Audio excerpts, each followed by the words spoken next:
Bonjour et bienvenue sur largus.fr. Cette vidéo aujourd'hui pour détailler la finition et les équipements et surtout les tarifs de cette Renault 5. Et pour cela, nous sommes avec Grégory. Alors Grégory, on le sait, Renault l'annonce depuis l'officialisation du projet de la Renault 5. Ils annoncent un prix d'entrée de gamme à moins de 25 000 euros. Qu'en est-il? Alors, en effet, c'est le défi de cette R5, avoir un prix en dessous des 25 000 euros. Donc la surprise, c'est que Renault nous a parlé de 3 finitions lors de la présentation du véhicule à laquelle tu as assisté. Et il s'avère qu'il y aura 4 finitions, notamment une version d'entrée de gamme, aujourd'hui inconnue, on ne sait pas le nom. On pensait que c'était Evolution, et bien ça sera autre chose. Une version plutôt dépouillée pour tenir ce prix de 25 000 euros. Mais le lancement de cette version n'aura lieu qu'en 2025 avec les batteries Envision fabriquées à Douai. Donc on devra en savoir plus, je pense, début 2025 sur cette version à 25 000.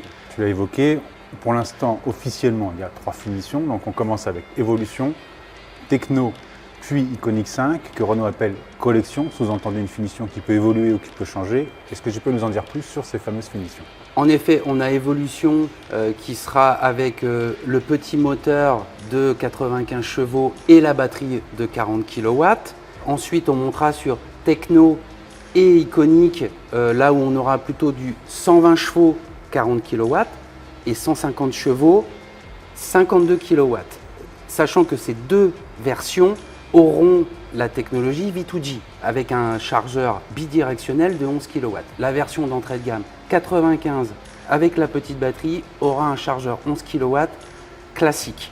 D'accord. Donc 3 finitions, une 4e qui arrivera plus tard, sachant qu'au lancement du véhicule qu'on estime Renault 10 septembre-octobre, essai au mois de septembre, lancement au mois d'octobre, nous aurons que 150 chevaux et 52 kW avec une ouverture des commandes au mois de mai. Le reste arrivera en 2025, pas avant l'été 2025.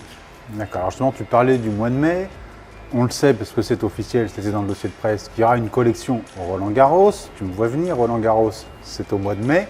Oui. Est-ce que tu penses que, à côté de l'Iconiq 5 qui ferait office de haut de gamme pour l'instant au lancement, est-ce que la Roland-Garros arrivera très rapidement ou il faudra encore patienter? On peut estimer qu'ils ont présenté la Roland-Garros concept au moment de Roland-Garros en 2023. Là, avec l'ouverture des commandes et pour lancer justement ces collections, on aura la Roland-Garros en 2024 à la fin mai.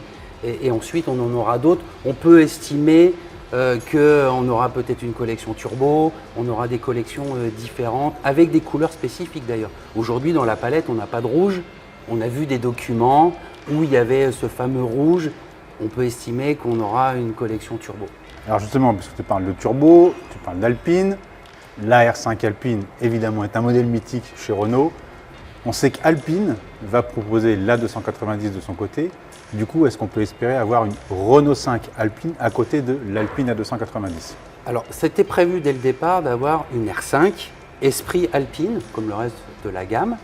En fait, selon nos informations, cette version n'existe plus pour la simple et bonne raison qu'il y a cette A290. Donc l'A290 va sortir fin 2024. C'est une R5, c'est une R5 un peu bodybuildée. Et au début, elle est lancée avec un moteur de 220-230 chevaux et cette batterie de 52 kW. Jusque-là, pas de problème.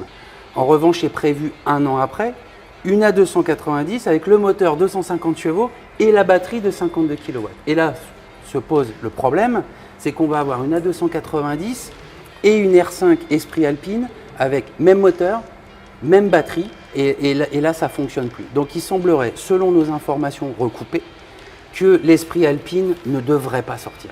D'accord, donc la Renault 5 serait l'une des rares Renault à ne pas exister en Esprit Alpine au cours de sa carrière. Oui, après tout ça peut changer, mais aux dernières nouvelles, en fait, si on a une 290 150 chevaux et une R5 150 chevaux, c'est pas du tout dans les affaires d'Alpine qui compte faire du volume avec 750 chevaux. Donc il faudrait que Renault laisse la place, et si logique, laisser vraiment la place Alpine. Alors justement, encore une dernière question sur les accouplements moteur-batterie. C'est toujours un peu compliqué avec les gammes électriques. On sait qu'il y a 3 moteurs, 2 niveaux de batterie, 3 puis 4 finitions à venir. Oui. Est-ce que tu peux nous résumer les associations que l'on pourra faire entre moteur, batterie et finition? En clair, est-ce que c'est d'office petit moteur, petite batterie, gros moteur, grosse batterie? Oui, alors petit moteur, petite batterie. La petite batterie de 40 kW, elle est avec le moteur de 95 chevaux et le moteur de 120 chevaux.